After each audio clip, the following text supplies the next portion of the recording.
देश के प्रधानमंत्री नरेंद्र मोदी के जन्म दिवस के उपलक्ष्य में चलाए जा रहे एक पेड़ मां के नाम अभियान के तहत सेवा पखवाड़ा कार्यक्रम को लेकर आज तसीमो स्थित शहीद स्मारक पर सेवा पखवाड़ा कार्यक्रम आयोजित किया गया। इस दौरान आज पंडित दीनदयाल उपाध्याय की जयंती भी मनाई गई। इस उपलक्ष्य में सर्वप्रथम मंत्री जवाहर सिंह बैडम और अन्य अतिथियों ने पंडित दीनदयाल उपाध्याय की तस्वीर पर दीप प्रज्वलित कर कार्यक्रम का शुभारंभ किया। इसके बाद प्रभारी मंत्री ने संबोधित करते हुए कहा कि तसीमो के शहीदों ने देश के लिए जो बलिदान दिया है उसको धौलपुर की जनता कभी भूल नहीं सकती है। धौलपुर जिले का ये गांव सबसे भाग्यशाली है जो तसीमो शहीदों की भूमि के नाम से जाना जाता है।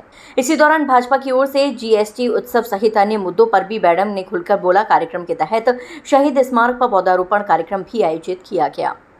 इस दौरान प्रभारी मंत्री जवाहर सिंह बैडम ने तसीमो के उच्च माध्यमिक विद्यालय में पहुंचकर बच्चों के पोषाहार का निरीक्षण किया और पोषाहार की गुणवत्ता को लेकर बच्चों से जानकारी ली। इसी दौरान विद्यालय में पौधारोपण भी किया गया। इस मौके पर भाजपा जिलाध्यक्ष राजवीर सिंह रजावत, डॉक्टर शिवचरण कुशवाहा, भाजपा नेता राजीव रस्तोगी, विनय परमार, प्रधान दुष्यंत बघेल, उपखंड अधिकारी सैपो करमवीर परमार, तसीमो ग्राम विकास अधिकारी राजेश दिवाकर, सरपंच प्रतिनिधि राम अवतार फौजी सहित अन्य लोग मौजूद रहे। देखिए, आज पंडित दीनदयाल उपाध्याय जी की जन्म जयंती का कार्यक्रम है। 25 सितंबर को एकात्म मानववाद और अंत्योदय की विचार के प्रणेता श्रीदेव पंडित दीनदयाल उपाध्याय जी का जन्म हुआ और उनकी जयंती के अवसर पर हमने तसीमो धौलपुर जिले का और धौलपुर विधानसभा का बूथ नंबर 26 और 27 पर एक विचार गोष्ठी का आयोजन किया। एक पेड़ मां के नाम पेड़ लगाने की शुरुआत की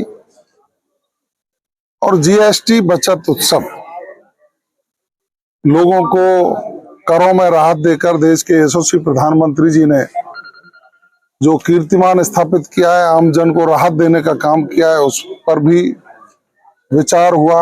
स्वदेशी अपनाएं कि हम अपने जीवन में रोजमर्रा की चीजें जो खरीदारी है उसमें स्वदेशी उत्पादों की खरीद हो, इस पर संकल्प दिलाने का काम किया। चूंकि 17 सितंबर को देश के यशस्वी प्रधानमंत्री आदरणीय नरेंद्र मोदी जी का जन्मदिन था, 17 सितंबर से 2 अक्टूबर तक ये सेवा पखवाड़ा भी हमारा चल रहा है।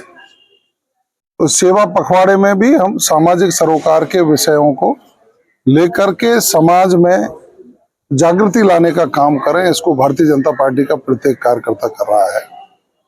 हमारे शहरी और ग्रामीण सेवा शिविर, जिनमें व्यक्ति को ऑफिसों के चक्कर नहीं लगाने पड़े, जो उनके काम है, रेवेन्यू का काम है, पेंशन का काम है, प्रमाण पत्र बनवाने का काम है या केवाईसी कराने का काम है, प्रधानमंत्री आवास का आवेदन करना है, बहुत ऐसी चीजें हैं जो माननीय मुख्यमंत्री जी की सकारात्मक सोच के कारण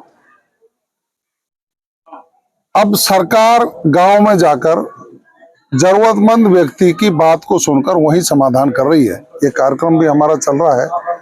मैं तो इस मौके पर सभी साथियों का धन्यवाद देना चाहूंगा कि माननीय नरेंद्र मोदी जी की जो सोच है, एक भारत श्रेष्ठ भारत, और भारत आर्थिक दृष्टि से विश्व की सबसे बड़ी शक्ति बने, इस मुहिम में सब शामिल होकर आज संकल्पित हुए। बहुत बहुत धन्यवाद। सर, कांग्रेस लगातार कह रही है कि जिस तरह से जीएसटी हुई है तो वो केवल एक जुमला है। भाजपा की तरफ से कांग्रेस लगातार आरोप लगा रही है, उस पर क्या कहना है?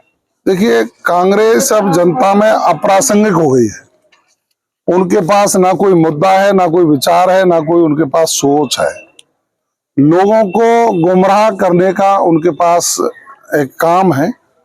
उनके नेता की सोच का पता नहीं है। सुबह कुछ कहते हैं, दोपहर को कुछ कहते हैं, शाम को कुछ कहते हैं। और भारतीय जनता पार्टी एक विचारधारा है, उसके नेता राष्ट्रवादी सोच को प्रतिपादित करते हुए भारत का मान सम्मान दुनिया में बढ़े, भारत का प्रत्येक व्यक्ति उसको परिवार मानकर हमारी सरकारी योजनाओं का प्रतिपादन, उनका एग्जीक्यूशन और हम अंतिम पंक्ति में बैठे व्यक्ति को समृद्ध करके राष्ट्र की मुख्यधारा में जोड़ने का काम करते हैं। यही तो अंतर है।